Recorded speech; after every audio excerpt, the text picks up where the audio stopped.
This is The Drive with Dale Lolley and Matt Williamson on your 24/7 home of the black and gold. SNR, Steelers Nation Radio. Not a lot of action around the league other than some guys signing. We'll get to the signings and all that stuff later. I wanted to start today's show off, Matt. One of the things that I heard a lot of over the weekend and in recent weeks, period, is that the Steelers have mangled their quarterback situation. Haven't had a plan in place since Roethlisberger. Ben Roethlisberger even said they have no quarterback plan. Let's rewind on this. First of all, Ben Roethlisberger saying that the Steelers had no quarterback plan is kind of revisionist history because Ben Roethlisberger's the reason they had no quarterback plan in place. For better and worse. For better or worse. Yeah. The fact that he was so good was the reason they didn't have to have a plan for a long time. Not only that, but when they actually drafted a quarterback who he saw as a challenge, he shut the guy out, Mason Rudolph. Who was a third-round pick, and he was not really a challenge. So in 2013, Ben Roethlisberger was 31 years old. Okay. They draft Landry Jones in the 4th round. Yeah, not threatening. Not threatening. Landry Jones was not threatening Ben Roethlisberger's spot as number one quarterback, and you weren't necessarily looking for that. No, you weren't looking for the next guy. But fourth-round picks are not the next guy. What they did, though, is they were moving on. With Ben now 31, you didn't need the Charlie Batch or the Byron Leftwich or guys like that. He was already the adult in the room. He's now the older guy. He didn't need the mentor. Yeah. Right. You don't need the mentor. What you want's a cheap backup. Right. Because he's expensive. Right, which is what they did. Which is Landry Jones. Yeah, which is what they did there. In 2017, Landry Jones' contract is basically running out here. And contrary to popular belief, that's a successful pick. Yeah. I mean, he was a fine backup for, league minimum, give or take. That's not a bad pick. In 2017, they draft Josh Dobbs in the 4th round. They then follow that up in 20. Same thought. Yeah. Try and to Dobbs is still in the league, and he's doing okay, 2018, they draft Mason Rudolph. Kevin Colbert then comes out and said, we liked him. We had a first-round grade on him. I bet Kevin regrets saying that because it's also too much pressure on Rudolph. First-round grade can be a very great statement, very vast, by the way. Yeah, that's way different than he's a blue-chip talent. He's a franchise quarterback. He's a top 15 type of pick. For example, in that particular year, you had 5 quarterbacks drafted ahead of Mason Rudolph. Doesn't mean that the Steelers... Is that the Darnold year? That's Darnold. You have Baker Mayfield, Sam Darnold, Josh Allen, Josh Rosen, Lamar Jackson, and then Mason Rudolph, who went pick 76. 5 first-rounders, then a gap, and then him. Now, if you're not in a draft where the quarterback has that kind of depth to it, Mason Rudolph probably doesn't go 76th overall. Right. Because 5 teams took quarterbacks in the first round. Right. They're not taking 2. If he comes out the Pickett year, he's competing with Ritter or whoever to be the second guy taken, and wherever that lands. Right. So I could see if they had, again, a first-round grade, you could have 45 guys in a particular draft with quote-unquote first-round grades. Right. And how often do we talk about how there's 14 players in this draft that are pure first-round grades? Right. Promise Rudolph wasn't one of those guys. Right. But he's probably one of those guys that had a 1-2 next to his name. Right. He's in the next batch. Maybe goes 50 or 60 deep. And plus the position he plays carries weight too. Right. Yeah. So he might have been in their top 32. He could have been. He could have been. If you're looking for a quarterback. And just because those other quarterbacks all went in the top where they went, that doesn't mean they had Josh Rosen with a first-round grade. Right. They may have had Rudolph ranked ahead of Josh Rosen. Like even look at last year's class. There were 6 in the top, 12 or 13? Super high. Yeah. Nothing in the second round. And then there's a big gap until the next one. Because to your point, the teams that drafted one isn't going to go back-to-back. Yeah, the teams that needed quarterbacks went and got their quarterbacks. The playoff teams weren't. They were looking for linemen or whatever else they needed. And that happens a lot. So they did that. At that point, which is somewhat of a plan. Right. That's sort of straddling the line of franchise guy. I mean, that's not trading up in the first round to get one. But it's taking a legit swing. But in 2018, I said Ben Roethlisberger's 36 years old. Ben Roethlisberger that season led the NFL with 5,129 passing yards, led the NFL in pass attempts and pass completions. Threw 34 touchdown passes, which was his career high. Which, oh, by the way, at this point, they're winning a lot of games, and a safety is going to help you more than a project quarterback. Exactly. I mean, you're trying to win now. You're pushing that's their version of pushing their chips in, which is different than the Browns trading for Watson or the Saints maxing out their credit cards. But you're in it to win now. Your quarterback is playing very, really well. But you know the end is the end is near. You don't know his elbow's about to get injured. But in 2019, as you mentioned, he starts the first 2 games, blows his elbow up. They get through that season 8-8 with Mason Rudolph and Duck Hodges. Mm-hmm. And in 2020, that's Mason's second year in the league. Yeah. The 2020 draft, you had Joe Burrow went number 1 overall. Mm-hmm. Tua Tagovailoa went 5th overall. Justin Herbert went 6th. Jordan Love was 26th. Jalen Hurts was in the second round. Early second round, I think, yeah. He went 53rd. It wasn't the early second. They didn't trade up for him, okay. But if you remember, the Steelers had made the trade for Minkah Fitzpatrick. Correct, right. Now, even if they don't make the trade for Minkah Fitzpatrick, mm-hmm. they probably go at least 6-10 that year. Probably, right. So they're not going to they're not going to be in the hunt to draft Joe Burrow, Tua Tagovailoa, or Justin Herbert, unless they decide now's the time to push all your chips in and trade up. But I don't know. But they didn't have a first round pick that year because they had. Oh, okay. I thought you were saying made the deal for Minkah Fitzpatrick, right? Which they saw, no chance, right. And as we explained at the time, you had a player who in the previous year you had a top 5 in the top 5 guys on your draft board, and he was super cost controlled. You didn't have to pay his bonus. You basically got him as a rookie. You had NFL tape to evaluate too, which is a lot better than Bama tape. Right? Yeah. So they made the deal. Mm-hmm. Okay. Now, could they have, if they don't make that deal, they could have taken Jordan Love. Yeah, but, that's what I mean. If they didn't make the deal, maybe they loved Herbert and they trade future first to get to 6 or something like that. If the Chargers are not also in love with Herbert. Right. Yeah, I mean, you also have to get there. You could have taken Love, who took 5 years to develop, by the way. Wasn't an immediate starter. He was Southern Utah. You could have taken Jalen Hurts in the second round. Instead, they took Chase Claypool. Mm-hmm. But Hurts wasn't an immediate starter either. No, they had Wentz. I mean, it was a big-time quarterback at the time. I mean, that was kind of like taking Milroe now. Right. Yeah. I mean, it's a projection for down the road. We were all shocked when they turned in the card for Hurts. Yeah. And it's worked out, but it's taken a while, too. So they get through that, and you had Roethlisberger coming back at 38, but that year he threw 3,800 yards and 33 touchdown passes. He's still good. He was still a good player. Right. The following season, he's now 39, 2021, and if you want to look at that 2021 draft, that was Trevor Lawrence 1 overall. Mm-hmm. That was Zach Wilson 2 overall. Yeah. That was Trey Lance 3 overall. Justin Fields went 11th, and Mac Jones went 15th.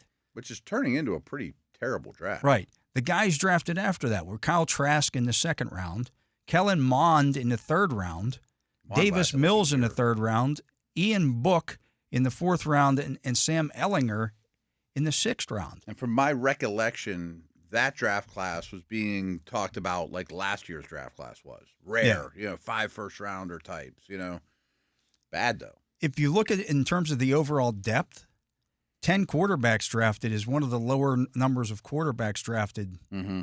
But 5 first. Yeah. Who did the Steelers take in the first round that year? And where did they pick? 2021 was Najee Harris. Okay. I mean, those guys they were at 21? So those guys – 24, I'm sorry, 24. So, those guys are long gone at that point. And so they go into that 2021 season. Again, Roethlisberger's coming off a season in which he threw for 3,800 yards and 33 touchdowns. So they said, okay, we're going to discuss this with Ben. Ben's right. We want Ben to take a pay cut. We don't know that he's that guy anymore, which proved to be correct. Right. Which is a touchy subject for any Hall of Fame quarterback at the end of their road. Yeah. I mean, like the Eli stuff with the Giants wasn't pretty at the end, and there's no right answer. You don't just kick them out the door. Right. They won 12 games in 2020. Yeah. I mean, they're a contender, right? Right. Now the next season they go 9-7 as their starter. Mm-hmm. It's obvious that he can't throw the ball like he used to. He still threw 3,700 yards. So that's Najee's rookie passes. year when there are a lot of dump offs and balls coming out quick. Yeah. And so they go into the 2022 draft and they say, okay, we got to get a quarterback. Ben's done.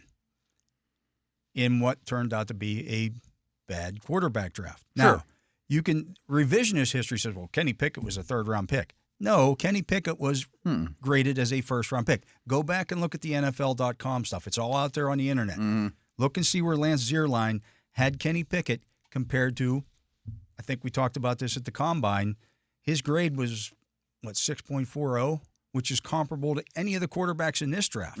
Actually, it's better than the quarterbacks in this draft. Then a couple of them, right? Yeah, I'm sure. That's just... Now, there's some bad luck that the year you pretty much have to get a quarterback is the worst quarterback class out there. So, I mean, you have less to pick from. If he's the only one that does have a first-round grade, that doesn't mean you take Ritter or, you know what I mean? And frankly, and this is just fact too, I wonder how many quarterbacks in the last 15 years that were picked from pick 15 to 25, we'll say, have worked out. It's a pretty low hit rate. You know, I mean, the top guys go earlier than that. So, okay, you took a swing and it didn't work. That doesn't mean you have a plan. You missed on a guy. Yeah. That happens a lot in that range. Yeah. And even the next year, let's say they had... You're not going to draft on the year after. Let's say they hadn't drafted Pickett. And they waited until the next year. They played out that season with Mitch Trubisky as their quarterback and Mason Rudolph as the backup. Well, the next year in 2023 is Bryce Young 1 overall. C.J. Stroud goes 2 overall. The third quarterback taken is Anthony Richardson at 4. I'd say they're all really early. Yuck. I mean, they're all early. Then you got Will Levis at pick 33. Then we're looking at Hendon Hooker and Jake Haener, Stetson Bennett, Aiden O'Connell, Clayton Tune, Dorian Thompson-Robinson, Sean Clifford, Jaron Hall, Tanner McKee, Max Dugan. So that class... You weren't going to get in the top 4 for any of those top 3. No. I mean, there's no way. That's way too far to go. And I don't think any of us, even at the time, thought that would have been worth it. I mean, for what you'd have to pay. You'd have to be future first and a lot of other stuff. Now, what you could have done, and then everyone out there would be even more critical, is you could have passed on Joey Porter Jr. and taken Levis. And and would you be happy with that, folks? Well, even you know what I mean? Think about some of the quarterbacks, for example, in that 2021 offseason, when they were talking about what quarterback should the Steelers go out there and sign. What was out there was worse than what's out there now. Or was out there this offseason, this offseason. Is that the Trubisky year that signed? That was Trubisky. Yeah. I remember Winston, Mariota, and Trubisky were our favorites. There were people who seriously wanted the Steelers to go out and sign Jameis Winston as their next quarter. Is there? I did. I mean, I thought those 3 at that time. My favorite was Winston. My second was Trubisky. My third was Mariota.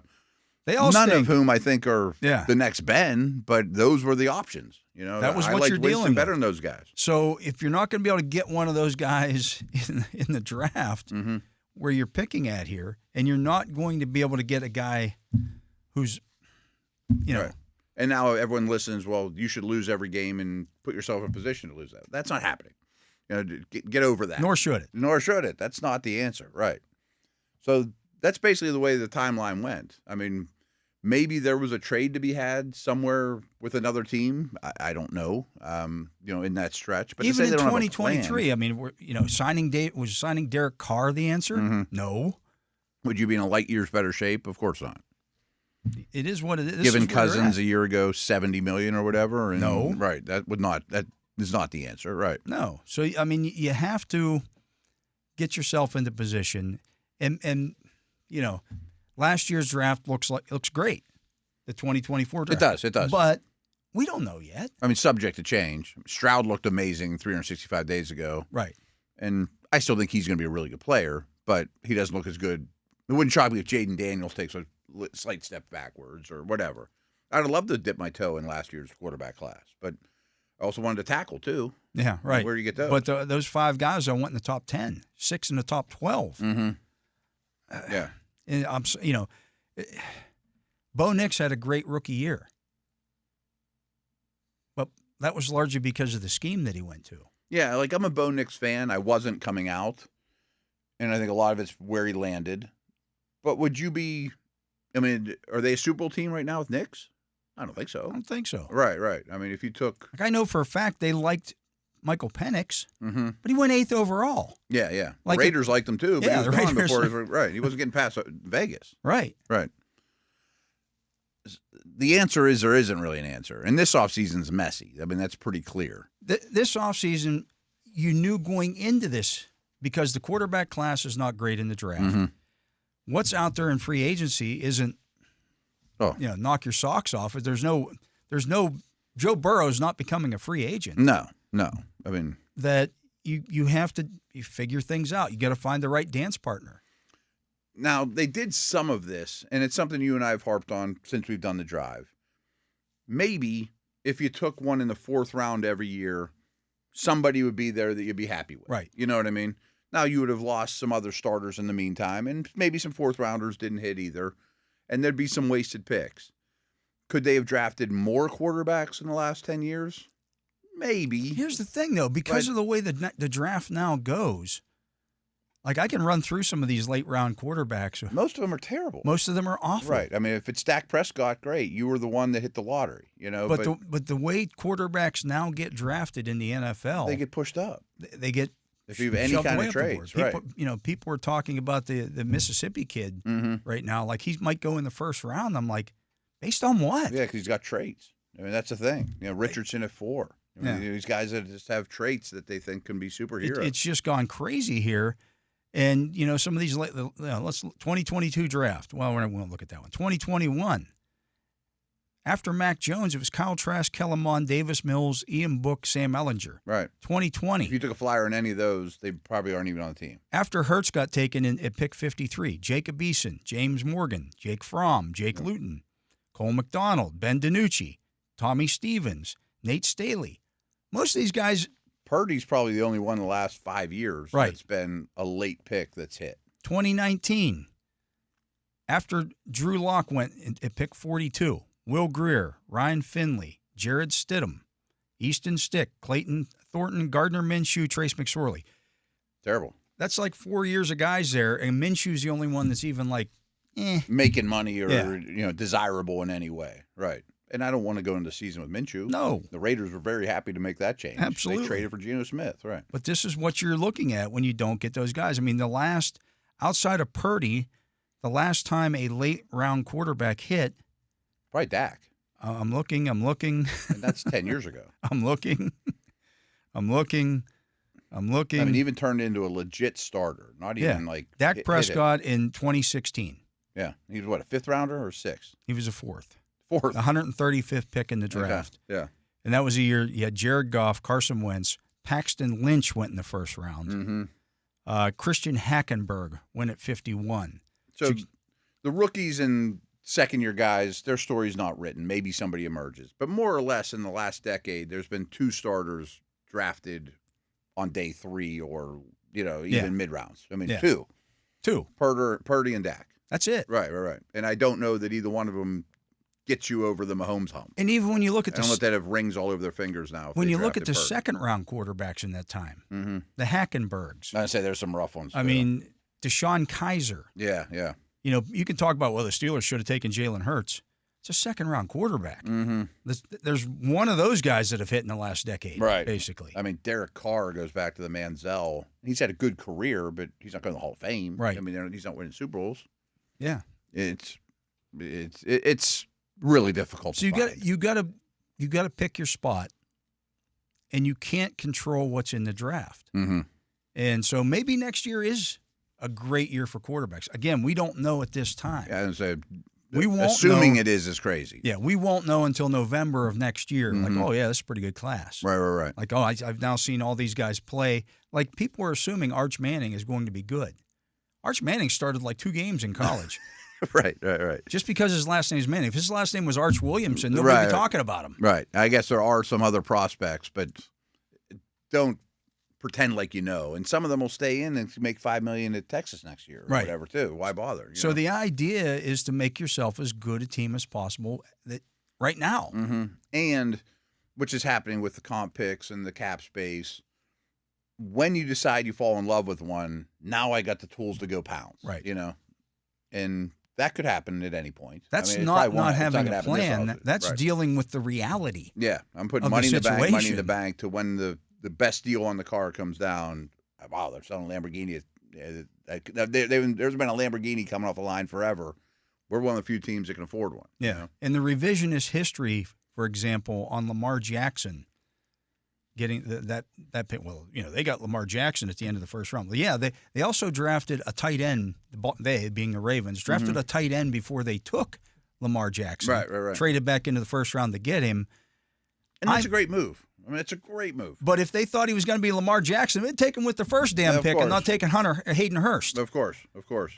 And some of it is luck, too. I mean, the year you needed one was the worst quarterback draft we've seen in a while. There's that. And they're not going to pick first overall, but I was going to say the year since he was taking one first overall. It happened to be Burrow. It happened to be a pretty good one. Yeah. Who probably would have been good no matter where he went. But I also mocked in 2018, I put out a mock draft a week before the draft where I had the Steelers taking Lamar Jackson. Yeah. And I got skewered. Oh, I'm sure. Skewered. I'm sure. He's a running back. He can't play. He's not a quarterback. He's not a quarterback. Now everybody saw they should have taken Lamar Jackson. Yeah. Which is it, folks? Because if you're one of those people who were skewering me back then, I don't want to hear from you. Right.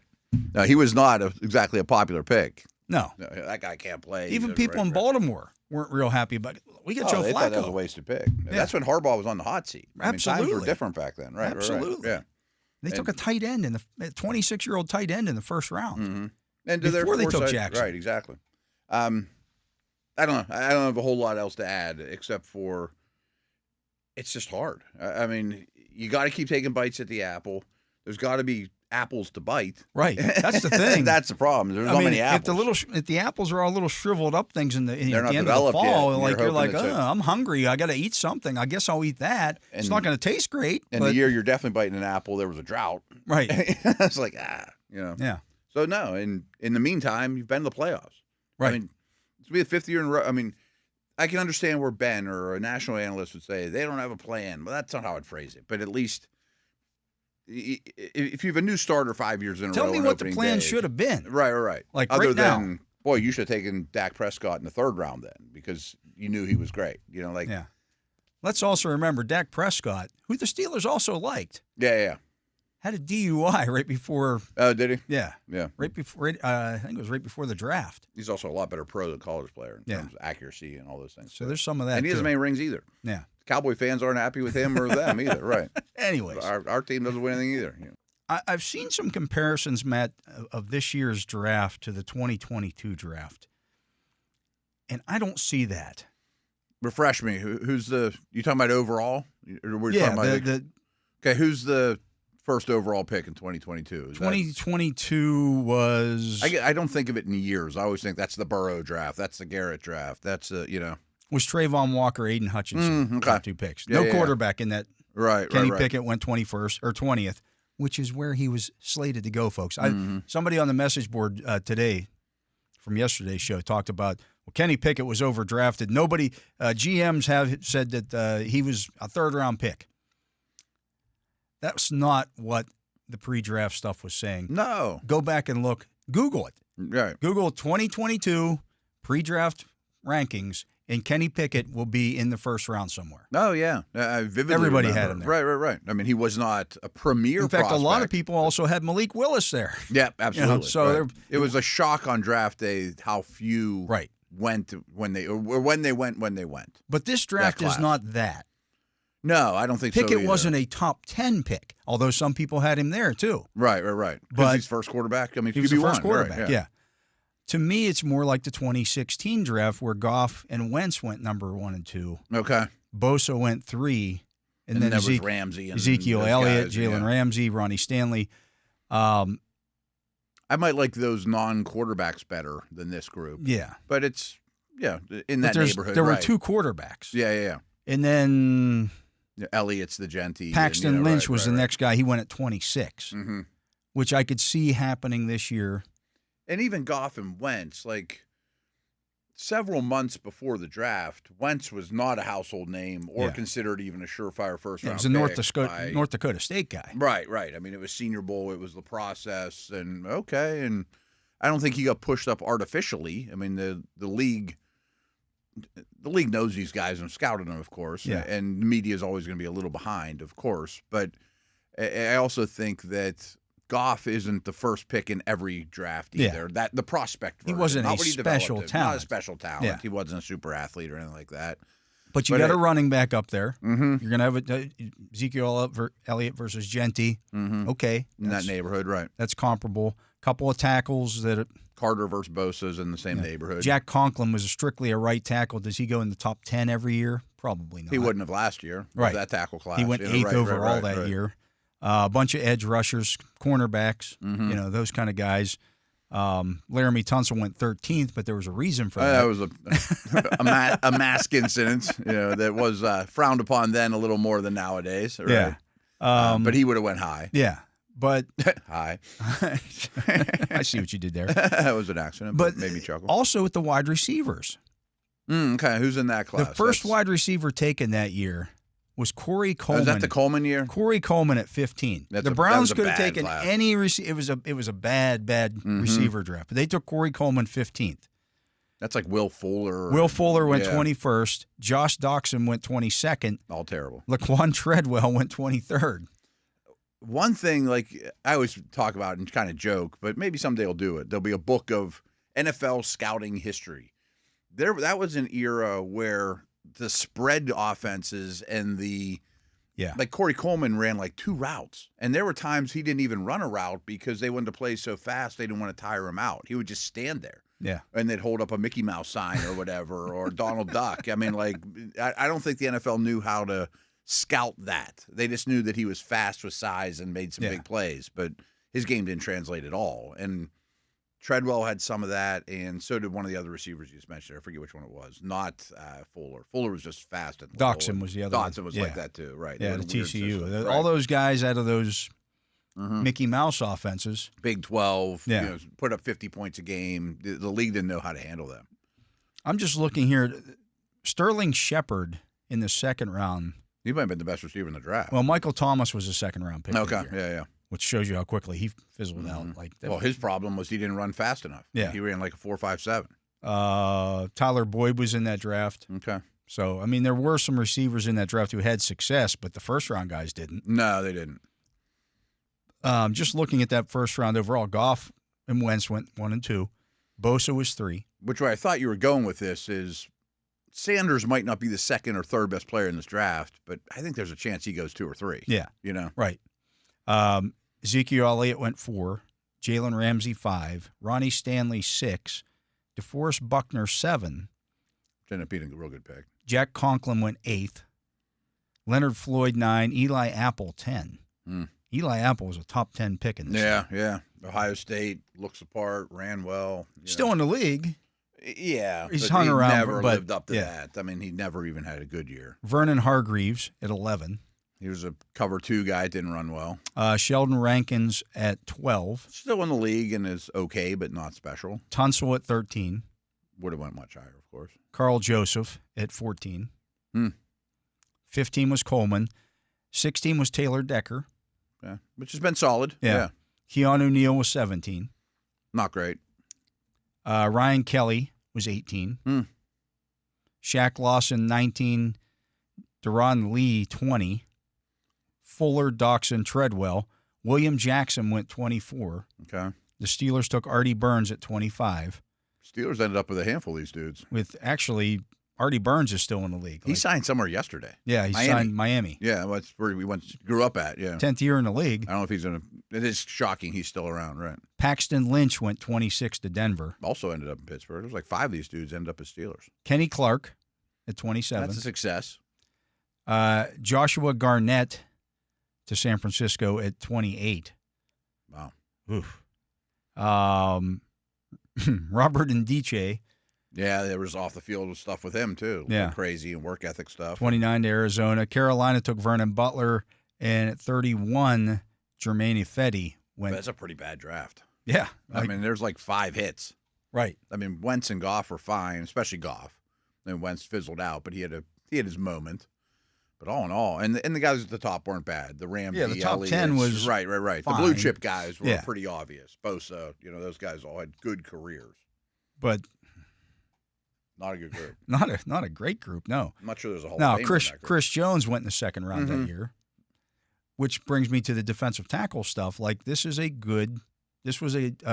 above average defensive tackle draft. Rankins, and I mean, there were guys that were good prospects, whether they pan out or not. I mean, Ashawn Robinson went in the second round. Jerron Reed went in the second round. These guys are still around. Those Bama guys lasted, But, you know, a lot of the high-profile positions, wide receiver, quarterback, kind of a fizzle cornerback out, even. Right. So, I mean, it's hard to compare classes because they're not ever going to be apples to apples. Right. But there are trends. And, like, I think we'll look at last year's and say, this might be one of the best quarterback classes ever. I mean, I know it's early, and some of those guys' careers will go south. But the fact that there was tackles, too, I mean, just premium positions last year.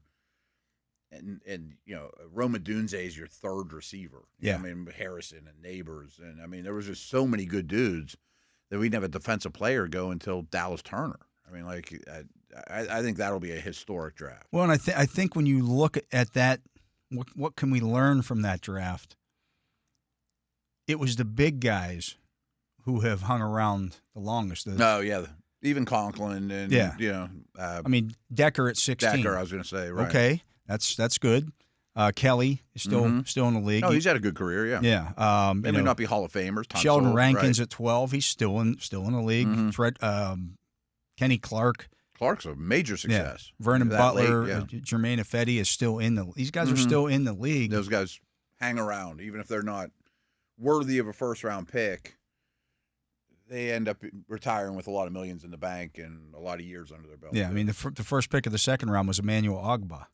Okay. He's had a decent career. Yeah, been around. Superstars, but if they're still in the league now, they've done something right. They've done something to stay in the league because half the guys in that first round aren't still in the league. No, right. And certainly weren't really worthy of didn't. first-round picks. I mean, Corey Coleman played 27 career games. 27. I mean, it also goes to show you. You were the 15th pick in the draft. I urge people to do this. I mean, go to drafthistory.com, pull up any draft that's kind of in the books, that you know who's the hits, who's the misses, not the last 5 years. And you might be a little less critical of, man, Kevin Colbert's last years were terrible, or, boy, the Steelers can't draft this position, or the draft is not as successful as you think. I mean, I'm still a huge believer in drafting being more important than free agency, or I'd rather have draft picks than money.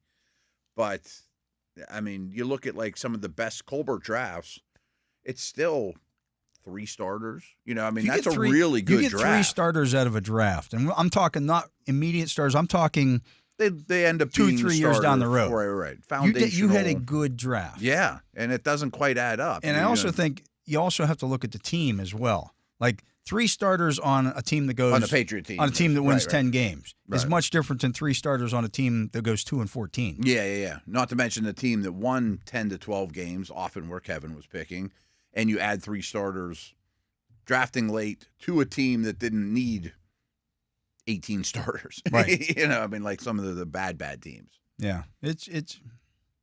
I mean, you get a 4th-round pick that you get 4 years out of in their contract, and he's okay. Isn't a miss. No. Paxton Lynch played 5 career games. 5. What? He played in 5 career games. Really? Yep. How does that happen? Nobody ever felt good enough about him to make him the starter. Year, he didn't play more than that? Nope.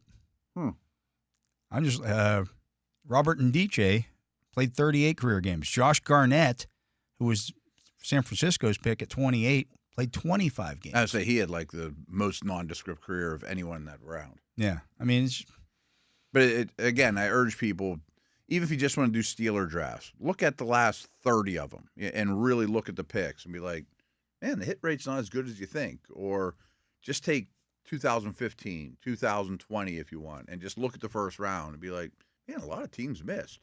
Yeah. It happens. Or you just get a little bit out of them, or, injuries or whatever. Yeah, there's all kinds of reasons why guys fail in the draft. And, sometimes it's not the player, it's opportunity. Yeah. It's, the scheme doesn't fit. Sometimes they get drafted to do one thing, and then the whole coaching staff gets fired, and that kind of thing happens as all well, the time and you get too, swept right? out with the old. But, Yeah, I mean, I just see some similarities there between that 2016 draft and what we have upcoming. No, I think you're right. I hadn't thought of that, but I do think there's a chance you see 2 quarterbacks drafted pretty high. And a bunch of defensive linemen. The early picks seem pretty safe. And there's no receiver, which we've seen receivers go high. Again, Coleman went 15th. Coleman's funny that he's That first seems one. about the right range for where the receivers start to go. Mm-hmm. Yeah. I mean, did McMillan run yet? Yeah. It was in the 4.4s. It was a 4.48 on their track. Yeah, which isn't as great. We were talking about that yesterday. Which probably is 4.55, somewhere in that range. Indy and yeah. Which is what he looks It's like. okay, yeah. It's what he looks like. But people talk about him like 4 to the Patriots. I think that's out the window. I don't see that. I mean, I can't imagine. Yeah. I'm not sure he'll be receiver 1. I don't think he will be for me. I don't think he was will be for me teetering with before that. I wanted to wait and see how he ran, because if he went out and ran a 4.42 or something in his pro day, I'm like, okay, he's fast enough. I didn't quite pull the trigger on flopping him and Golden in my ranks, but they were due, 2 weeks ago or whatever. Yeah. And next time around, I probably will. But Golden could be Coleman too. I mean, none of them are superstars in my opinion. It's a better class, I would say, than that. I mean, Will Fuller and Treadwell, Treadwell was low. Josh Doxson was. Yeah, he ran fast. Ran fast, and he had like a 48-inch, or not 48, like a 45-inch vertical. Yeah. And they just used to throw him jump balls, and he'd go get them like crazy at TCU. 81 career catches. People caught onto that pretty quick. Yeah. 81 career catches. Couldn't get open, right? Yeah.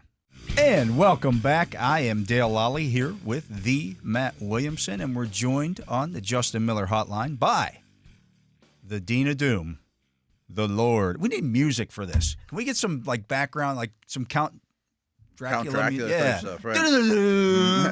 Bob Labriola, editor of Steelers Digest at Steelers.com. How you doing, Labs? With some of that Darth Vader music. Oh, yeah, there we go. Right? There a lot you of go. options, right? There you go. Jaws. Now we're all dating ourselves here. Right.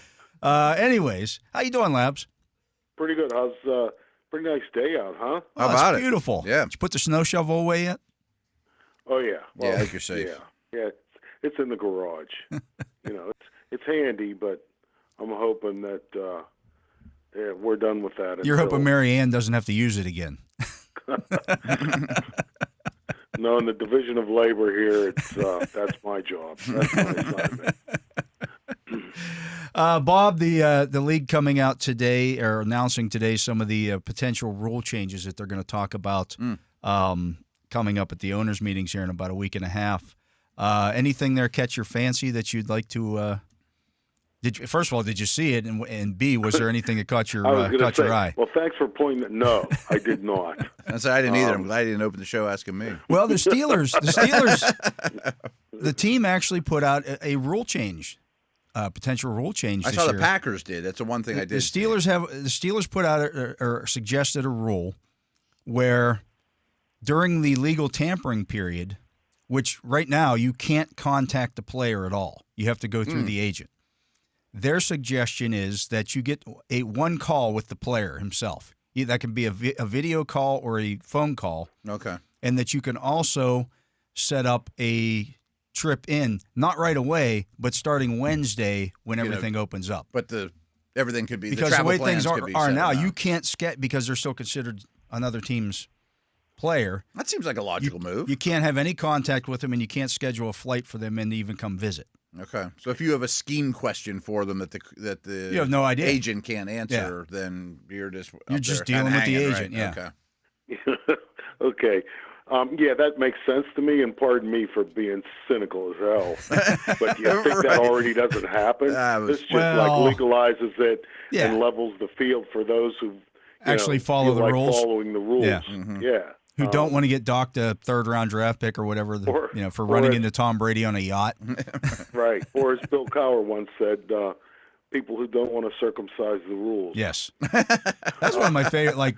I was sitting right behind Cope when he said that. I thought Cope was going to lose his mind. What do you mean, Bill? This rule's not Jewish. That's great. Yeah, that belongs on the Cope highlight reel. Oh, there's no doubt. I just wish at that point we were at a training camp. There were no cameras involved. I don't believe because Right. we're down. We can't find it on YouTube now. No, but it's forever etched It into my memory. It had something to do with the Raiders too, and a kicking tee or something. I forget the specifics, but yeah, it was a classic. So classic. Well, it is a Cowher classic too, circumcising the rules. That's great. So the Packers, and we already knew this, have submitted a proposal to ban the tush push, and essentially what they're looking to do is you can't aid a runner. You can't push him. You can't pick him up and grab him. We'll see where that one goes. But the Lions also suggested a rule that eliminates the automatic first down for defensive holding. It's still a 5-yard penalty, but what they want to get rid of is they don't want the 3rd and 15 to turn into an automatic first down because somebody touched somebody 6 yards downfield instead of 5. I'm hoping they would expand it to illegal contact too. Yeah, well, that's the same thing: defensive holding and illegal contact, both. Okay. Oh, okay. Yeah, that makes way too much sense to have any chance. I mean, I would agree with that. No, truly, I would, but I don't think. It's the same thing with the Packers being against the tush push. The emphasis, the love for offense, and everything related to offense, I think is, going to take precedence. But it's a boring play.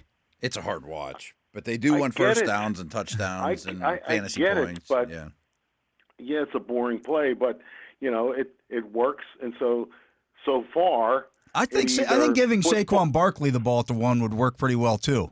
I could be wrong, but I get it. I get it.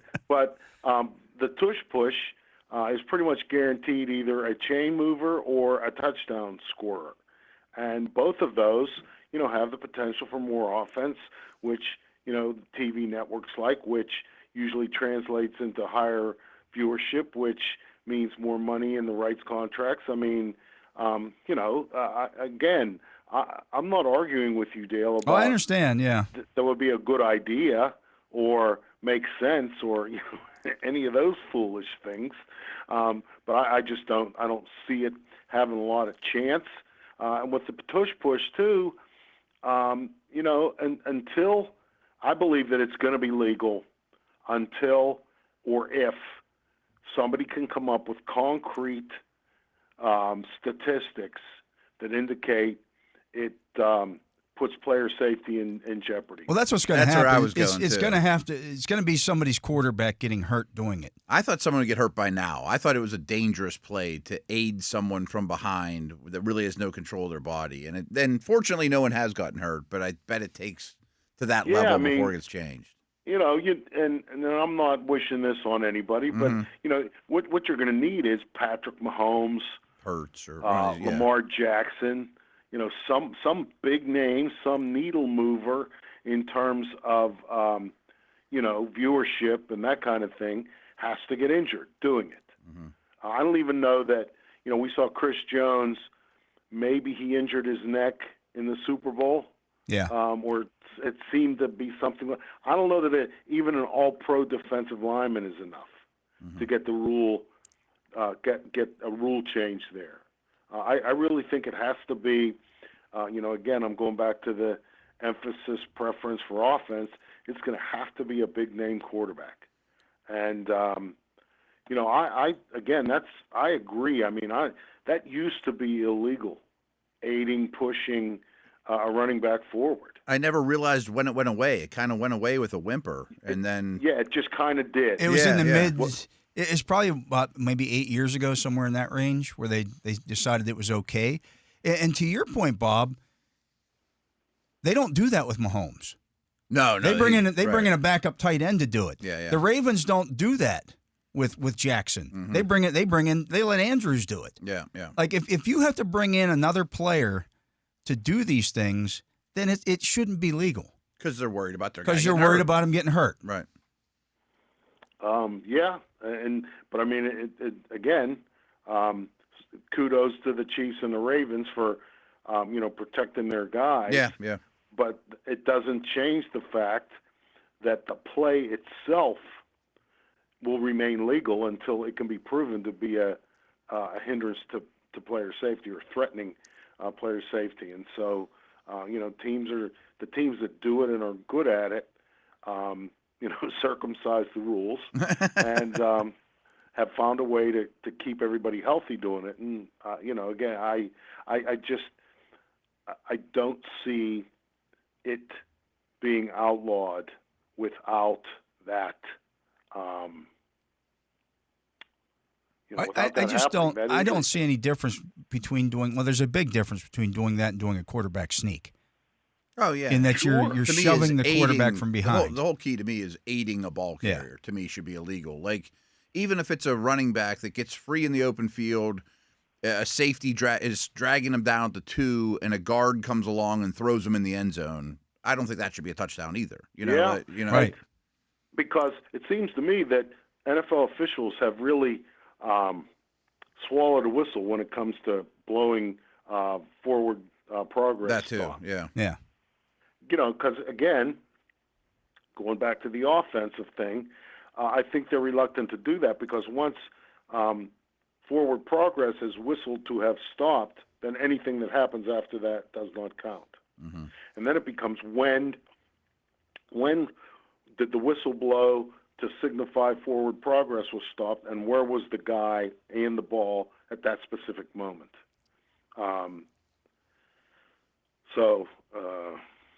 Hey, maybe the real answer is get better officials.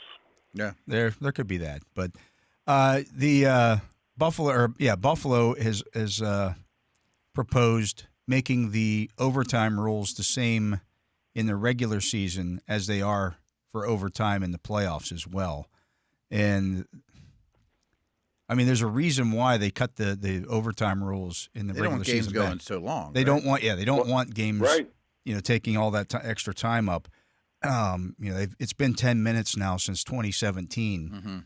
Mm-hmm. It was only when Buffalo and Kansas City had that playoff game shortly thereafter that they changed the playoff rule that both teams got the ball once.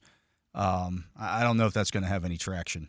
I don't see it. Yeah, I don't see anything wrong with ties in the regular season. Nor do I. No, right. Because in large part, those are also definitive in terms of setting pecking order. Right. Tiebreakers at the end of the year and all that stuff, too. They eliminate a lot of need for tiebreakers. Yeah. Yeah, I don't think ties if one are bad. team in a division has a tie, that team virtually cannot be in a tiebreaker. Right. So, Labs, we were just talking, they're not huge moves. Loudermilk, these 2 other defensive tackles the Steelers signed. And Dale and I even mentioned these guys aren't even guaranteed roster spots. But do you look anything into that? I mean, just the last 24 hours, all of a sudden, there's 3 new defensive linemen on the team? I've been beating the drum for defensive linemen for a long time. Mm-hmm. I mean, they're not guaranteed to be on the team, so therefore there is very little or no guaranteed money attached. I'm not saying they're slappies, but they're I get it. Yeah, I get it, but you're not committing significant cap space. Rosters are at 90 right now. I mean, you got roster space for everything, and who knows? Maybe some of these guys don't even get to training camp. Yeah. I was going to say, even they just have a good preseason and maybe you flip one into a 7th-round pick for a team that's low on D linemen or whatever. Right. Yeah. Whatever. Yeah. So speaking of the draft, I see.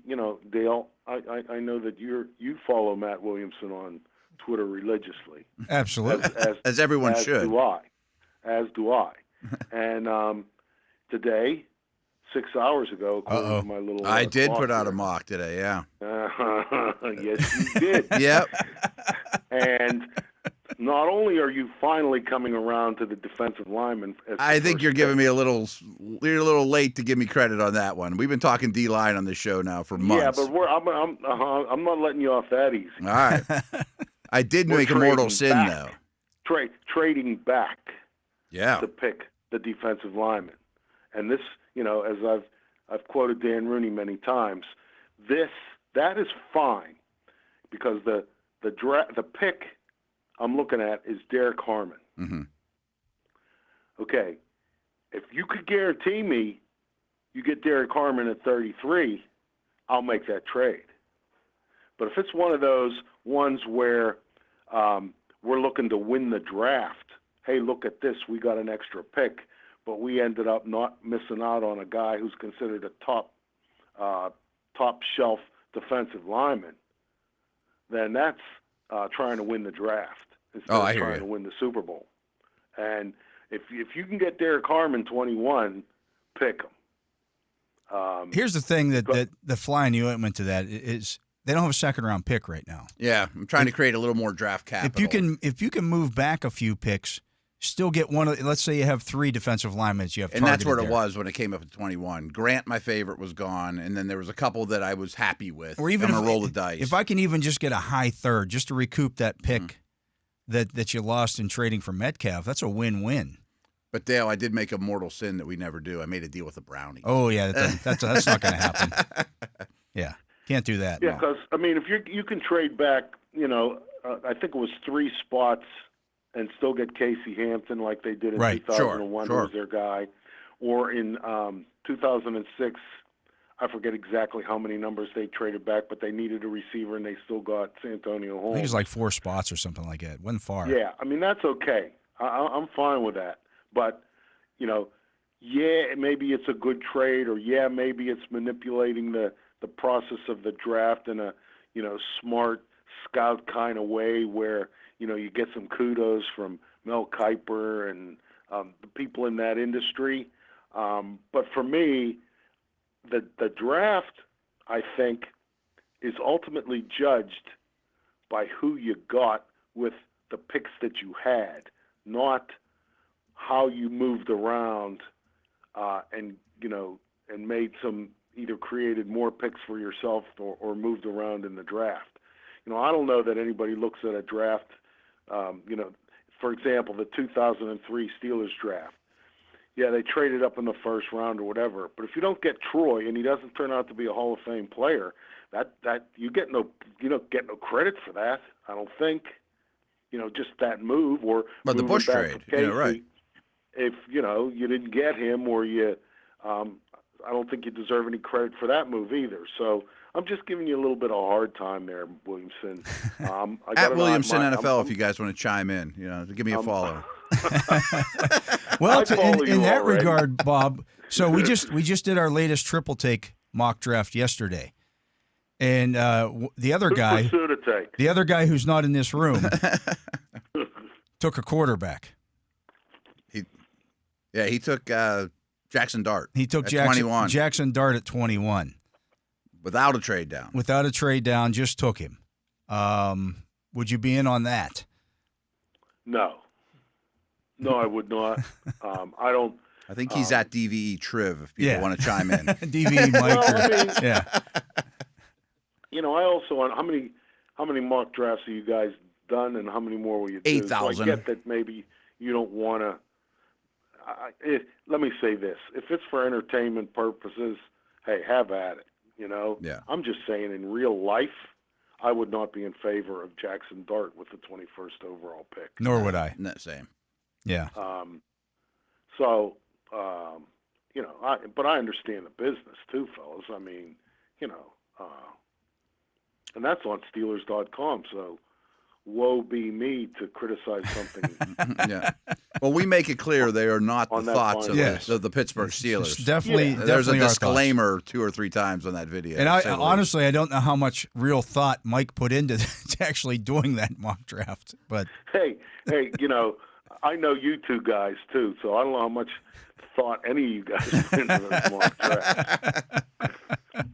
Beyond the entertainment value. It's just something to talk about. And we get people ask us all the time, why do you guys do so many mock drafts? I'm like, it gives us the opportunity to go through a lot of different scenarios, learn the players, because, okay, who is this guy? You get to the spot where you're drafting and like, I don't know anything about that guy. I haven't watched any tape on him. Then I go home that night and watch tape on him. We also got to fill 30 of these segments a week, Labs. I understand. I understand. How many hours a day do you guys do? 2 hours a day. Just 5 days a week, 2 hours a day. That's 10 hours. Right. That's. And we appreciate you coming on and giving us a little halfway through the week to ease the. That's spreading a lot of manure, fellas. So you can only talk about Isaiah Loudermilk for so long, Right, exactly. And no offense, and to the other guy, nice to have him back. I can't even pronounce his name. Right, right. So, Bob, there was one other proposal, and I saved this one for last for a reason. The Lions, of all teams, have proposed to amend the bylaws to allow wild card teams to be seated higher than division winners if the wild card team has a better record.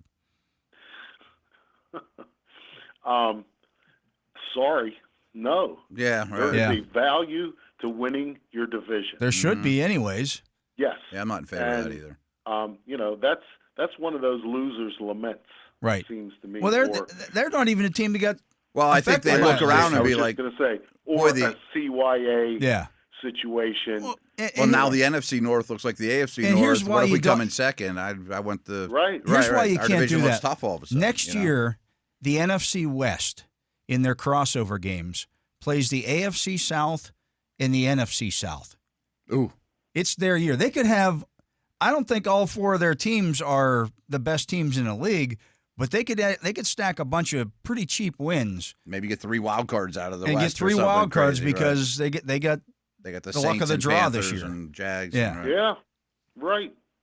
Yeah. Why should the team that wins the AFC North at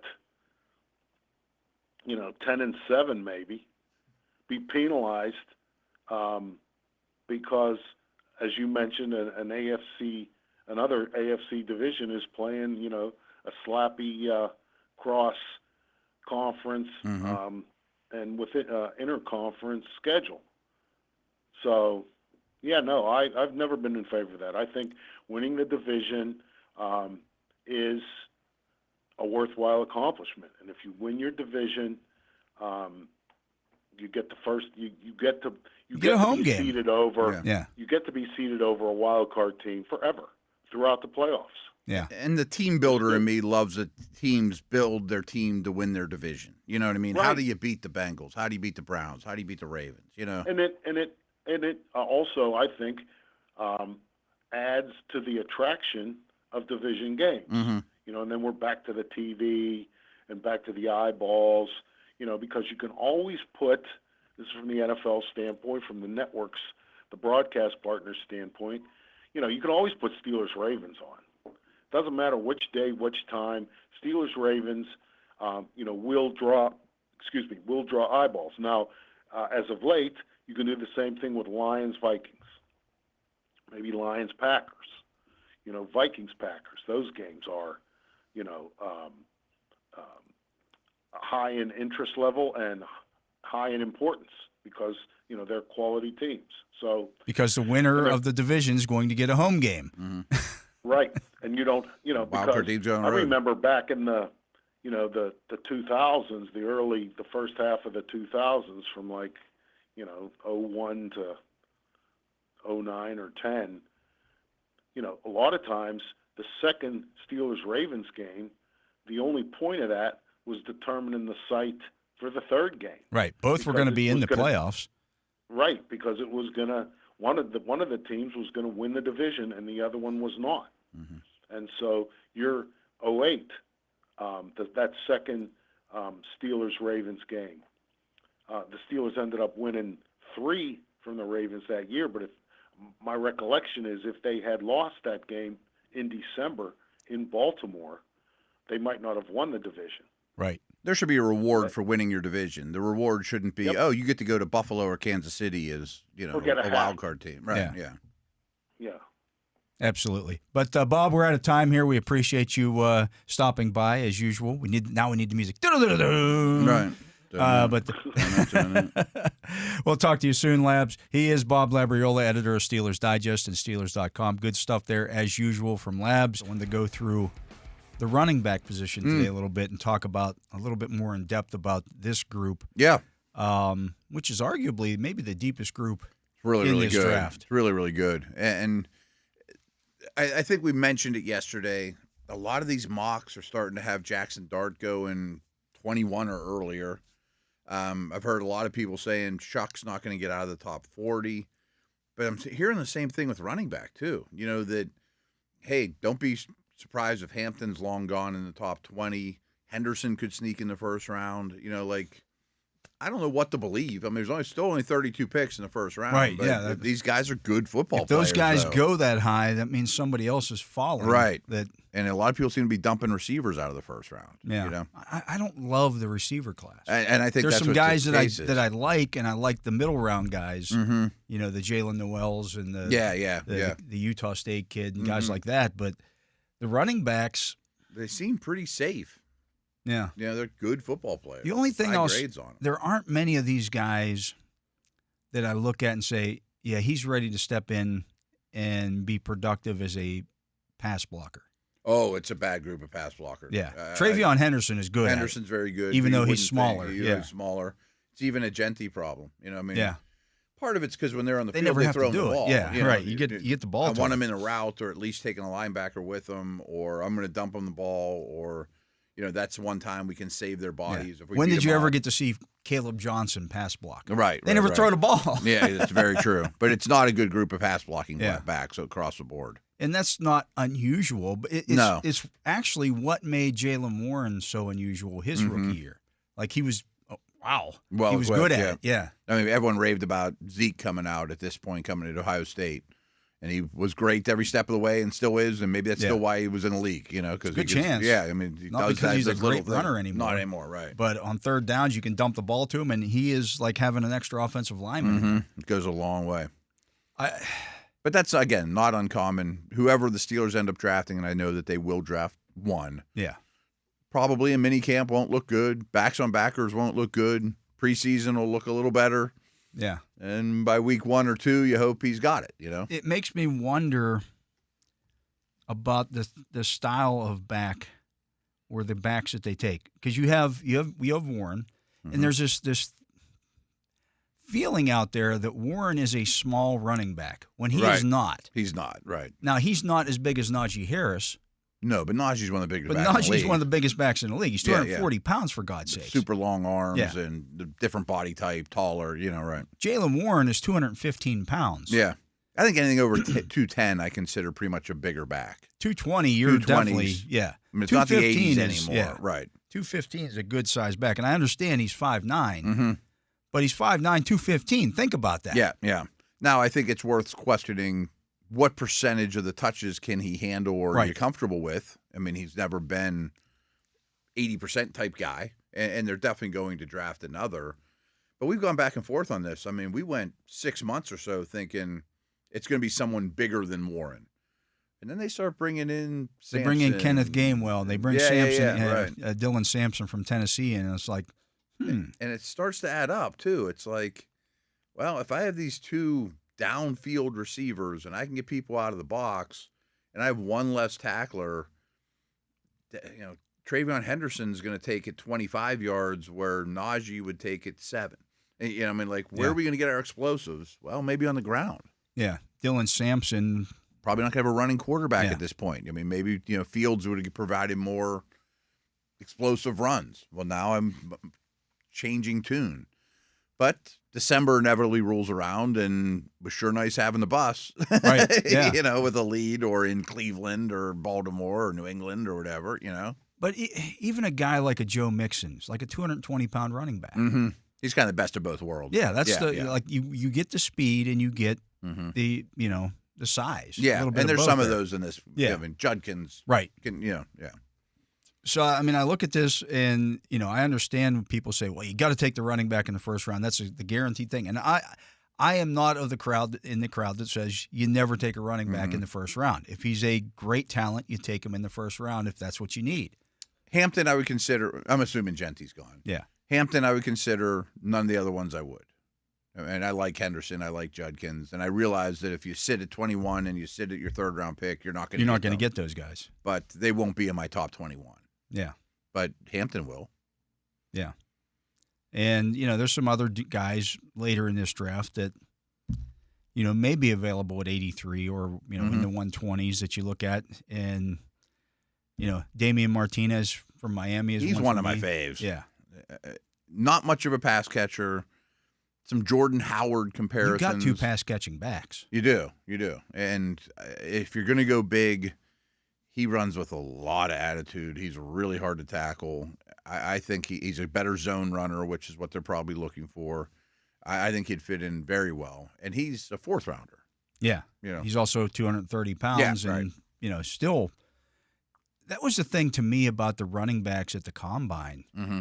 The 40 times that they put up were ridiculous. Best ever. Like if it was the best ever. It was the best ever. Yeah, if you average it out, it was the best ever in running back history. Now, he ran a 4.51. Which is fine for him. Yeah. It's great, actually. Now, he was trimmed down to 217 pounds. Yeah, I don't think he plays like a 225, yeah. I don't think he's running away from defenses. But 4.51 is moving. Yeah. For a big back like that, yeah. For a guy with some moves and can run people over. Mm-hmm. Caleb Johnson ran a 4.57, and people were looking at him this year in this draft like he's the slow guy. Mm-hmm. Which he brought the average score down. Yeah, it was like the average 40 speed for the backs at the Combine this year, if memory serves, was 4.48. I would say I think it's 4.48. 4.48 is flying. It's flying because they're not all little guys either. Right. And there's not many little guys. Yeah. And there's not many Sproles type, the 170, 180 receiver types. I think a lot of these backs are 200 plus. And so you get into even some of the guys who were later here, like the Brashard Smiths of the world, blow the curve out. They could run. Or, yeah. But there's those guys every year. Yeah. But even guys like Devin Neal out of Kansas. He's a real good player. Is a really good player. Harvey, he came in at 213 at the Combine. He plays around 220. 4.58 for him, and it's like, oh, he's slow. Yeah. He's not slow. Not at all. If that's 5 years ago, you're like, that's a really good time. That's a good time for. And he doesn't back. play like a slow guy either. No. I mean, there aren't many of these backs I dislike. No, I think they all have. They will all contribute in some way, mm-hmm. and I think we've gotten caught up in you got to have a bell cow kind of guy. The Steelers haven't really, mm-hmm. in the truest sense of the word, had a bell cow since Najee Harris's rookie year. I say since Lev, but you're right. It's really Najee's his rookie year. Yeah, he got 390 right. touches that season. Mm-hmm. But since then, they've always split it up. Yeah. When Mike Tomlin has had a second back capable of contributing, they did so. Mm-hmm. When he had Le'Veon Bell, right? Yeah, when he had Le'Veon Bell, right. we've talked about this, at length. Well, Lev was your best third down back. Mm-hmm. He was your best short yardage back. He was your best, pass protection back. 1st and 10, 3rd and 1, 3rd and 16. That's the beauty of that guy. Yeah, right. And you never want to take him off the field. And and people got into this, Cowher or Tomlin's just going to run the wheels off of him. Yeah. No. If he has a second back capable of contributing, he's going to put that guy. He's going to make use of that guy, which is what he's done the last couple of years with Jaylen Warren. I don't have my laptop with me, but are you looking at a draft list of backs? Yeah. Let's just go buzz through the names, just because I know some people in mock drafts they come up, but we don't always take them. There aren't many that I would turn my nose up at. Obviously Genty's number one. Genty, Henderson, Dylan Sampson, Amarian Hampton, Quinshon Judkins, Bashaw Tootin, I should say. 3 or 4 of those guys you just mentioned, Tootin, Henderson, Sampson, these are highly explosive, take it to the house type, too. Yeah. There's a lot of those in this draft. Caleb Johnson, Damian Martinez, Cam Scatabo, Jordan James, Ollie Gordon. James didn't test well, but his tape's still pretty impressive. You might get him a round cheaper than you thought, Trevor Etienne, Woody Marks out of USC, Jarquez Hunter out of Auburn, Jaden Blue out of Texas. Another fast, explosive, right. Devin Neal out of Kansas, Montrell Johnson out of Florida, Raheem Sanders out of South Carolina, Brashard Smith out of SMU. I think all these guys are getting picked. Kyle McGonigal out of Rutgers, Kalel Mullins out of Michigan, R.J. Harvey out of UCF, LaQuint Allen out of Syracuse, DJ Giddens out of K-State, Taj Brooks out of Texas Tech. And some of those guys you mentioned recently aren't bottom of the list, nobody throw away guys. Giddens and Harvey and Neal. Last year they're third round. Yeah, last year they're third round picks or maybe a second. Right. But this year is so deep that I don't know how many teams are in the market, but there's not that much of a shortage. Dallas, I think the Bears, the Broncos have it as a primary need. I don't know how many teams would use an early round pick on a back, but it is such a good class that they're going to be sitting up here on your vertical board and your horizontal board going, well, teams run the ball more. Yeah, I mean, put it this way: 1, 2, 3, 4, 5, 6, 7, 8, 9, 10, 11, 12, 13, 14, 15, 16, 17, 18, 19, 20. 20 backs on Lance Zierlein's list on NFL.com have a 6.0 grade or better. Okay. Which means they're draftable. Yeah. Easily a starter or potential starter down the road. Probably active game one, or day one, touching the ball in week one. And that doesn't even include guys that I like DJ Giddens. Yeah, he's not even in that top 20. He's not even in that group. Or Taj Brooks. These are good football players. Yeah, and I know he goes back and redoes things after the combine. He tries to get all the names in that are at the combine. I could see Giddens going in the third round. Yeah. I mean, big, strong, fast, really explosive, great highlight tape, can catch a football, It is a really good group, and it's almost a shame if you don't get one. Yeah. And names you even mentioned, I mean, we've talked about this before. I might spend a couple extra bucks on an undrafted free agent at this position. How long's Warren going to be around? Gainwell's on a 1-year deal, right? I mean, the guy might not factor in this year, but one of those names that doesn't play for you much this season, you might be real happy he's in camp a year from now. Give him a ton of preseason carries. I'm not giving Warren any preseason carries. And that's the thing about the position. And I understand when people say, well, you can find running backs anywhere. Because every year in training camp or the preseason, somebody's third or fourth string running back goes out and looks good in the preseason. No, they look great, right? Because they're running against. Yeah, they have a lot to prove. And it's a position that adapts pretty quickly.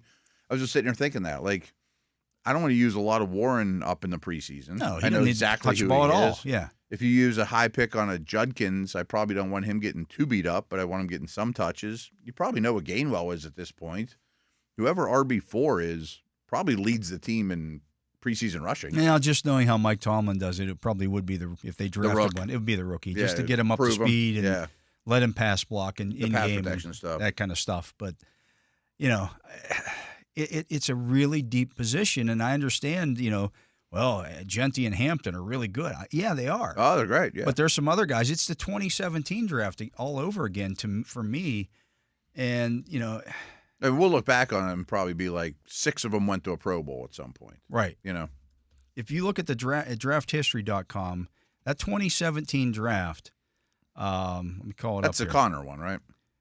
It's crazy. Yeah. It's some of those guys are still going strong. Kamara and McCaffrey. Right. Some of them are still getting, yeah. So you had Leonard Fournette, 4th overall. Which looks bad, but he was a pretty darn good player coming out of LSU. Yeah, and he was a big reason why the Jaguars were good that year. Yeah, he just didn't last super long and was never a great receiver. Christian McCaffrey went 8th. That's not bad. Dalvin Cook went 41st. He's going to be on Hall of Fame ballots. Yeah. Joe Mixon went 48th and would have gone higher if not for some off-field stuff. And, boy, I thought he was shot when he went to Houston, and I was wrong. He was good this past year. Alvin Kamara went 67. He probably is going to the Hall of Fame. Kareem Hunt went 86. Had a good career, checkered off the field, but right. Deontay Foreman went 89th. I mean, that's not even a He's bad pick. He's still in the league. Right. It's not a bad pick. James Conner went 105th. He's playing as well as ever, which is insane. Samaje Perine went 114. He's a perfect guy that reinvents himself as a protection, those type of dudes. Tariq Cohen went 119. I see, even Cohen had a 5-year stint there where he was a force. You really didn't get a miss until the 11th running back taken, Joe Williams, to the 49ers out of Utah. No, I remember that. Okay, they were stood on the table, couldn't believe he was 121. There. Yeah. Then you had at 132, the Eagles took Donnell Pumphrey. That didn't work out. Mm-hmm. Jamal Williams went at 134. Aaron Jones went after him. Aaron Jones, that's why I haven't gotten him yet. Right. They doubled down. Wayne Gallman went at 140 to the Giants. Marlon Mack went to the Colts at 143. He was pretty good for a while. Brian Hill went to the Falcons at 156. Jeremy McNichols, who's still in the league, at 162 to the Buccaneers. Give him credit for still being in the league. TJ Logan at 179 to the Cardinals. That's the 18th back taken. Wow. Aaron Jones, the 19th back taken at 182. What's he, the 3rd, 4th, 5th best of the group? Yeah, he's a late 5th round pick. Elijah McGuire at 188 to the Jets. Alex Armah to the 192 to the Panthers. D'Angelo Henderson to the Broncos at 203. Sam Rodgers at 206. To the Rams, the Bengals took Brandon Wilson at 207. Devontae Mays to the Packers. They took 3 running backs that year. Mm-hmm. He was the third one.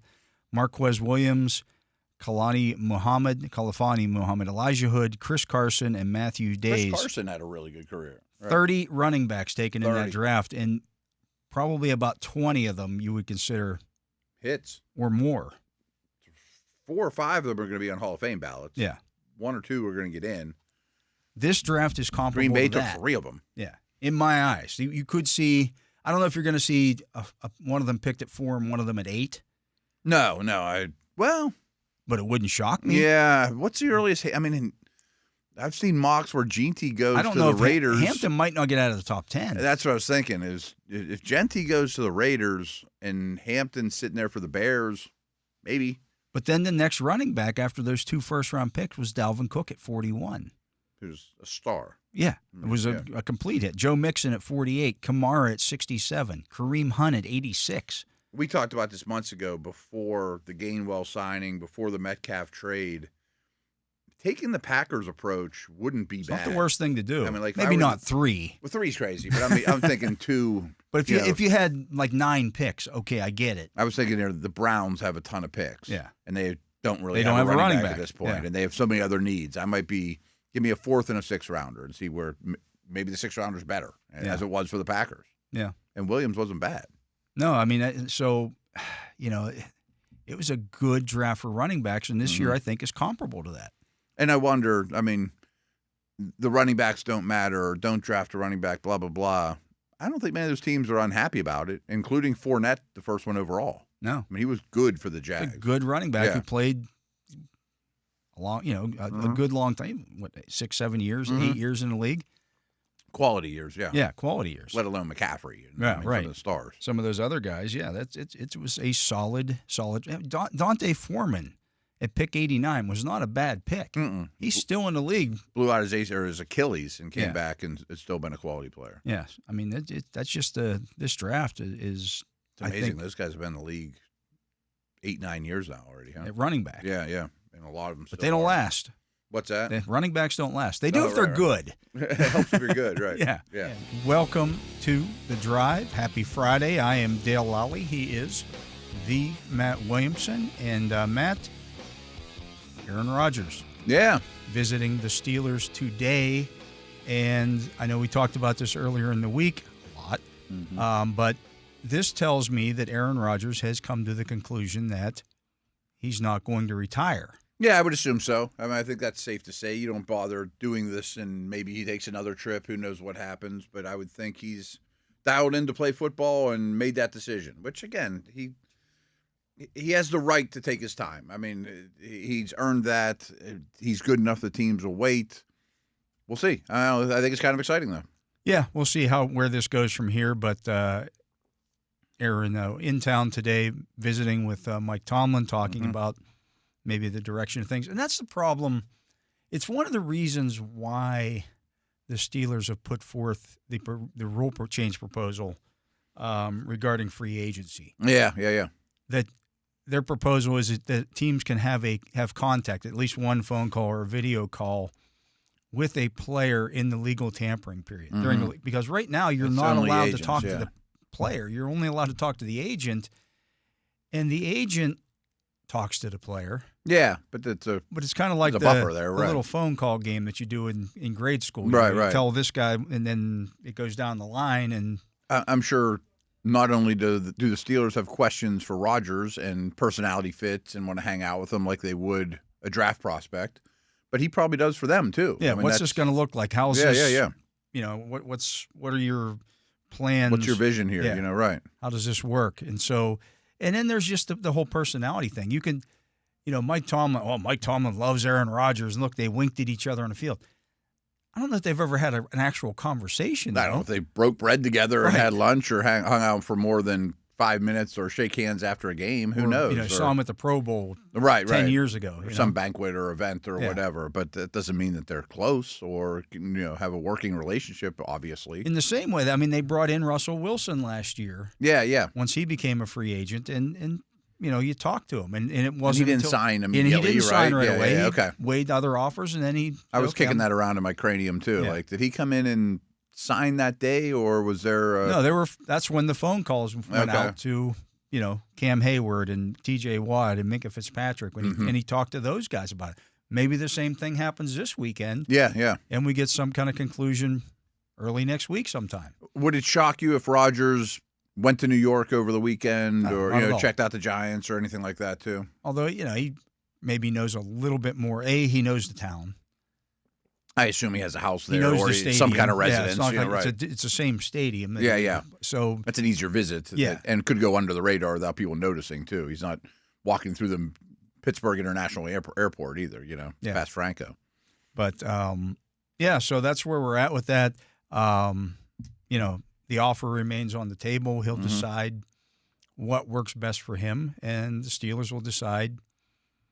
If he just I'm thinking about the Giants offer. They can decide whether they want to up their offer or whether that's our offer. That's what we're sticking with, and pivot somewhere else. I mean, what's clear is there's obviously mutual interest, which has been bandied about. But I mean, the fact that he's on a plane and got here, he's serious about the Steelers. Steelers are serious about him.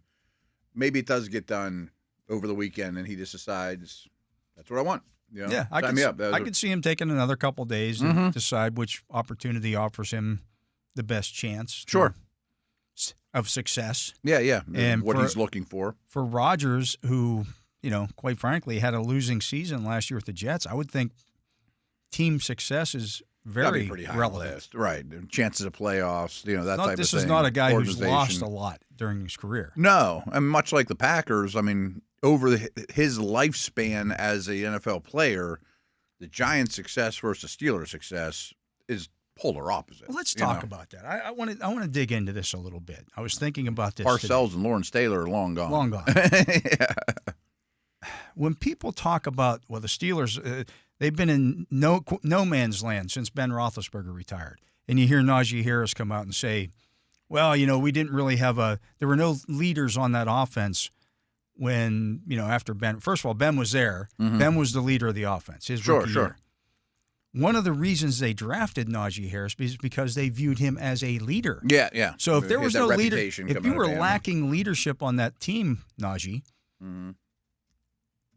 look at your mirror. You were supposed to be that guy. Right. You were supposed to be what the offense was built around. You were the guy. You were the first-round running back that was supposed to be the identity of the team. You knew they were going to be young. If the team didn't have an identity, that kind of falls back on you. Certainly partially. You were the guy touching the ball 300 times every year. A third of their offensive touches basically went to Najee Harris. Yeah. You were the identity, and you didn't create enough there to make that the identity. And that was one of the allures of him coming out. He was considered a leader and a very – I'm not saying he's a bad guy. He was voted the team captain heading into his second year. Yeah. And then wasn't after that. I'm looking now because I retweeted it. You mentioned the touches, and he accounted for 299 touches last year. That's almost 18 touches per game that are open. Basically a third of your offense. Yeah. If you run just over 1,000 plays, 30% of your offense went through Najee Harris. Right, that are going to go elsewhere. And you hope you even run more plays this year. So maybe that's 18, 19 plays a game that aren't going in his hands. Anyways, where I was going with this, you mentioned the Giants. Who's been their quarterback since? And Eli Manning's not even a. Oh no! Ben was around later than Eli, right? But what I'm saying is Eli Manning was their quote unquote franchise quarterback. What has their plan been since Daniel Jones was? They took a swing at Daniel Jones. Yeah.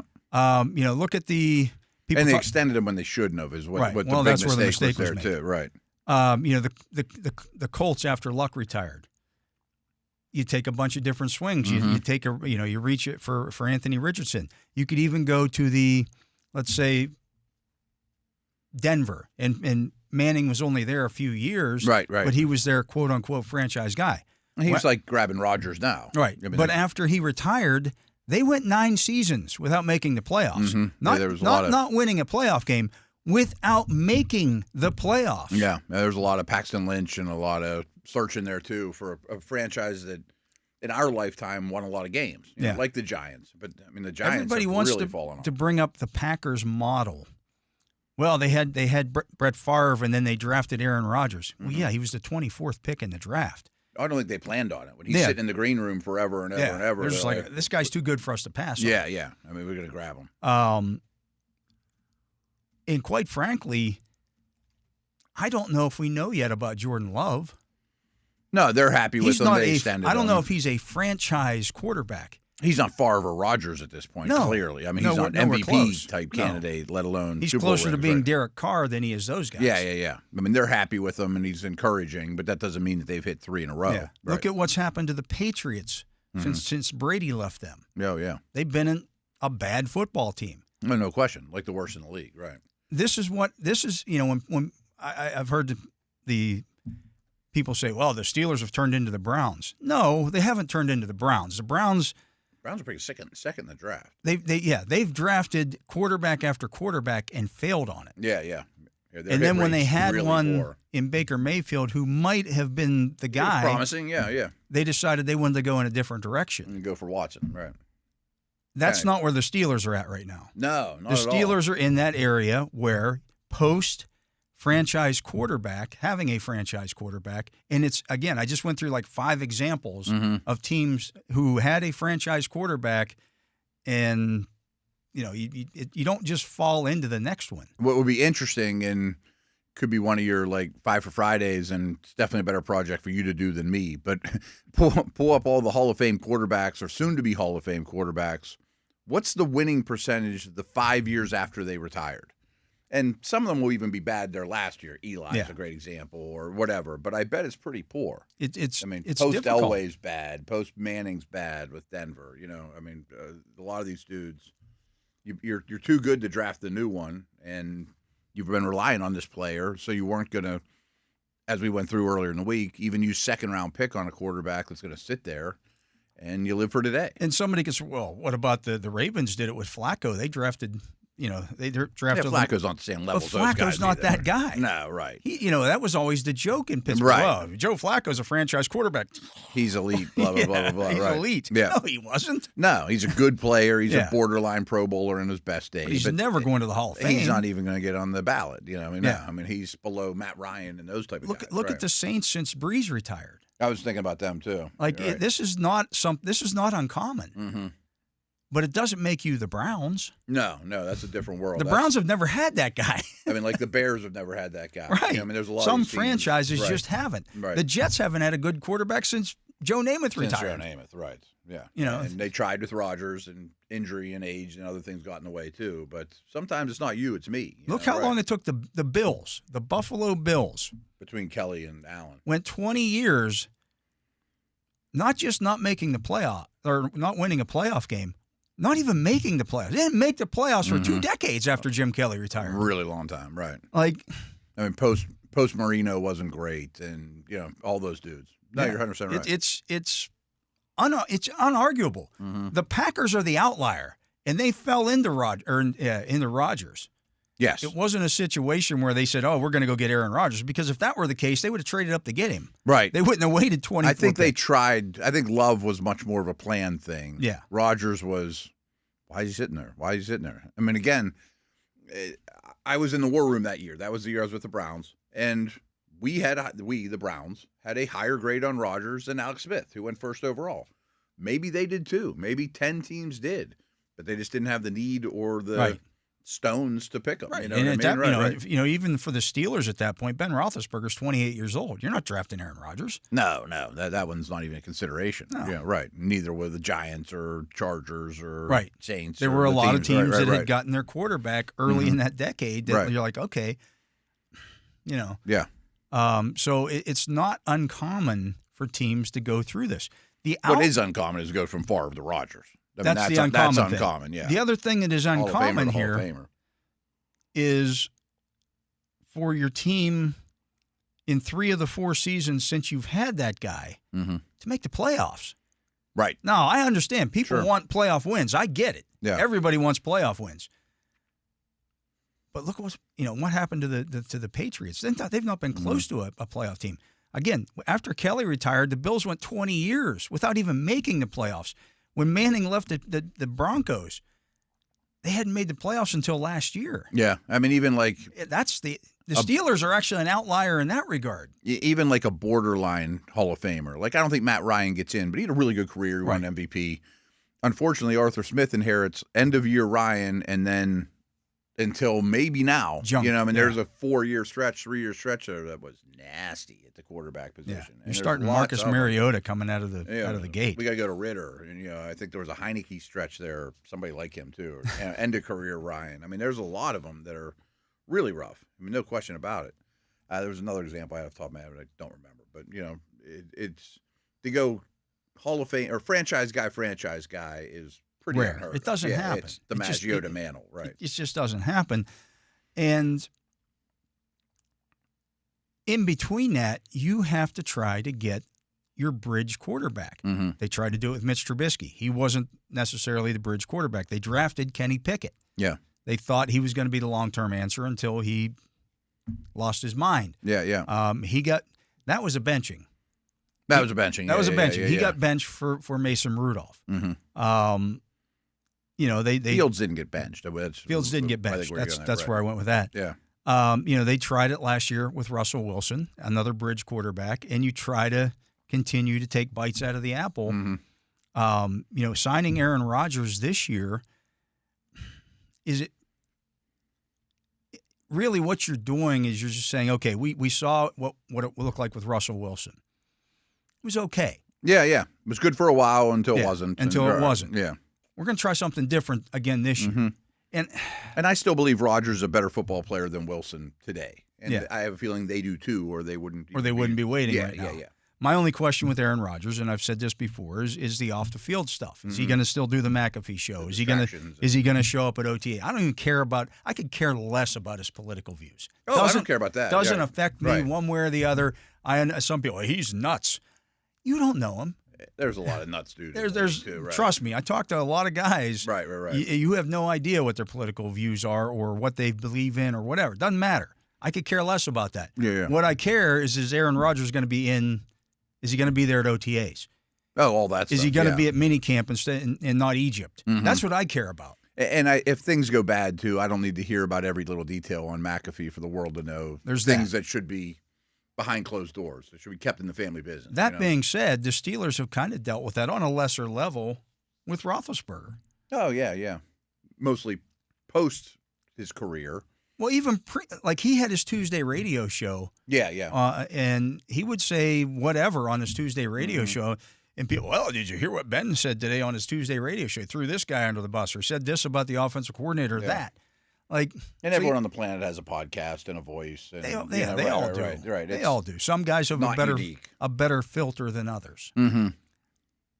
So the McAfee, that doesn't even bother me. No, right. But to me, is he going to be there in the off season? Is he going to work during training camp to be what he needs to be for this football team? It's just all about priorities to me. Yeah. What are his priorities? Being the best quarterback for the Pittsburgh Steelers, priority number one, other than his family, religion, and whatever it is that's most important to him in his life, as opposed to his brand. Yeah. Or being a public spokesperson or becoming the next Jeopardy host or whatever. Yeah. That needs to be secondary. Behind. Yeah. I mean, it doesn't mean he needs to go away, but it needs to not be ahead of being the quarterback of the Pittsburgh Steelers. And that's likely the conversation that took place between Mike Tomlin and Aaron Rodgers today. Look, if you're here, you're buying into this. You're buying into this. Yeah. We're not here for. That's what we want. We can't have 1 foot in and 1 foot out. I saw what happened with the Jets, and you can't. And that's a very lenient organization that doesn't have, frankly, the backbone to do enough about it. Robert Saleh was not going to put his foot down. Well, it comes back to ownership. He went out. He was enabled in New York. Oh yeah, you want Randall Cobb? Here's Randall Cobb. Randall Cobb. You want Alan Lazard? Right. We're going to go get Alan Lazard. Oh wait, you want Devontae Adams? We're gonna go get Devontae Adams. Sure. You need to know. You're not the GM here. You're not the GM here. Yeah. We're not bringing in your hand-picked offensive coordinator who couldn't coach the. and got fired midway through the season last year. No, we're not doing that stuff. If you're here, you're here. I mean, Denver did that the first year with Russell Wilson, too. Like, he got his own parking area and his own office. Like, no. You're just part of the team. You're part of the team. Right. You got a locker next to whoever, and you're going to show up every day, and we're going to do this. Right. Yeah. And if by chance you're 2-6, 8 games in, I don't need your tune to change or, all of a sudden I'm backing out of my commitment. That's the kind of stuff you need to work on now. Yeah. And have a trust. Yeah. That's where we're at with the Aaron Rodgers situation. So we'll see what happens. Maybe by Monday when we come back on the air. I mean, it's certainly encouraging news for those that want Rodgers to be Or just some resolution to this whole thing. That'd be great. One way or the other. Right.